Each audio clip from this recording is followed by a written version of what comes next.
Good morning friends. இன்னைக்கு September 12க்கான news தான் பார்க்க போறோம். Kolkata doctor set fresh conditions continue stir அப்படின்னா அந்த இஷ்யூவோட பரபரப்பை இன்னமும் அப்படியே மெயின்டைன் பண்றாங்க. கண்டினியூ ஸ்டிர் அப்படின்னு சொல்றது. ஸோ ஸ்டிர் வந்து இன்னொரு மீனிங் இருக்கு, கலக்கிறது அந்த மீனிங் இருக்கு. ஸோ இங்க வந்து அந்த போராட்டத்தையும் அந்த பரபரப்பையும் கண்டினியூ பண்றாங்கன்றதா ஸ்டிர். இது வந்து பாருங்க, create centralised portal to verify community certificate claims high court direct state government. இது பேங்கிங்கோட டைரக்டா சம்பந்தம் இல்ல, பட் உங்களோட கம்யூனிட்டி சர்டிபிகேட்டுக்கு என்ன ரூல்ஸ் இருக்கு, ரெகுலேஷன்ஸ் இருக்கு அப்படின்றத நீங்க இதுல இருந்து பாத்துக்குவாங்க. Online gaming films can be directed to follow KYC norms to keep minors out அப்படின்னு இருக்கு. சோ இது தமிழ்நாடுல வந்து தமிழ்நாடு கவர்மெண்ட் கொண்டு வந்திருக்கிறதுங்க. இது வந்து நம்மளுக்கு எஸ்ஏ இந்த மாதிரி இதுல ஒரு சஜஷன் சொல்ல யூஸ் ஆகும். ஆன்லைன் கேமிங் கொண்டு வரவங்க கேஒய்சி அதாவது நோ யுவர் கஸ்டமர் ஃபார்ம் வாங்கிட்டு மைனரா இருந்தாங்கன்னா அவங்கள விளையாட விடாம செய்யலாம், அவங்களுக்கு ஆக்சஸ் கொடுக்காம செய்யலாம். அதுக்காண்டி கேஒய்சி ஃபார்ம் வாங்கணும்னு சொல்லியிருக்காங்க. சோ நீங்க உள்ள வாசிச்சு பாருங்க. Sri Lankan naval ship rams Tamil Nadu fishing போட்டுன்னு இருக்குங்க.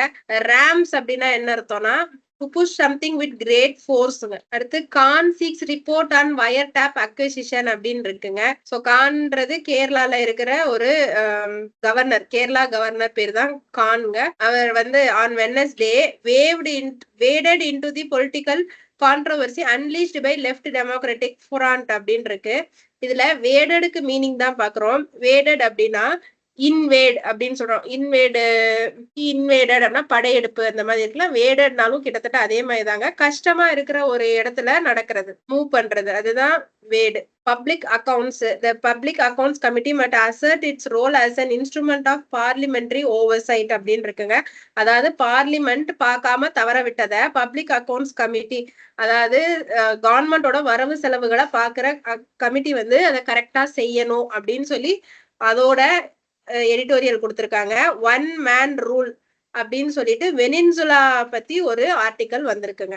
Instability and uncertainty stalk Bangladesh அப்படின்னு இருக்குங்க. இதுல ஸ்டால்க் அப்படின்னா என்னன்னா அது வந்து ஒரு விடாம துரத்திக்கிட்டு இருக்கு அப்படின்னு அர்த்தங்க. ஸ்டால்க்னா இந்த இது பாருங்க, மெட்ராஸாஸ் அன்ஃபிட் ஃபார் ப்ராப்பர் எஜுகேஷன் அப்படின்னு சொல்லி NCPCR டெல் சுப்ரீம் கோர்ட் அப்படின்னு இருக்குங்க.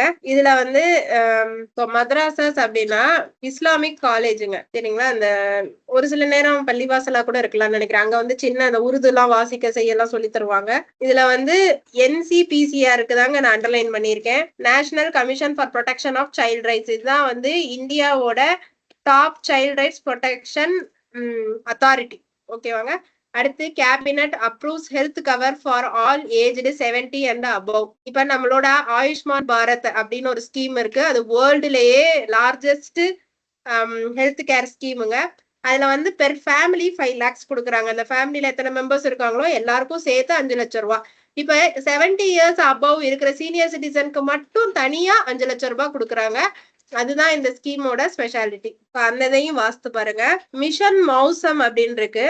மிஷன் மௌசம் அப்படின்றது ரிசர்ச்சையும் இன்னும் அந்த இன்ஃப்ராஸ்ட்ரக்சரையும் டெவலப் பண்றது. எதுல அப்படின்னு பாத்தீங்கன்னா வெதர் மானிட்டரிங்லங்க. வெதரை மானிட்டர் பண்றதுலயும் ஃபோர்காஸ்ட் பண்றதுலயும் நிறைய ரிசர்ச் பண்றது, சேட்டலைட்ஸ் யூஸ் பண்றது, ரேடார்ஸ் யூஸ் பண்றது, இதெல்லாம் இருக்கிறதா மிஷன் மௌசம். மௌசம்னா ஹிந்தில சீசன்ஸ் அப்படின்னு அர்த்தம். அப்படின்னா ஏதோ வெதர் சம்பந்தமானது. இது வந்து என்ன சொல்லியிருக்காங்க, centre to nudge banks to fund green energy products. Nudge அப்படின்னா என்ன அர்த்தம்? நட்ஜ்னா புஷ்ன்னு அர்த்தங்க. Push somebody. So green energy products வந்து புஷ் பண்றதுங்க. அதாவது பேங்க வந்து ரெனியூவபிள் எனர்ஜி ப்ராஜெக்ட்ஸ்க்காண்டி லோன் கொடுக்கறதுக்கு சென்டர் புஷ் பண்ணும் அப்படின்னு சொல்லியிருக்காங்க.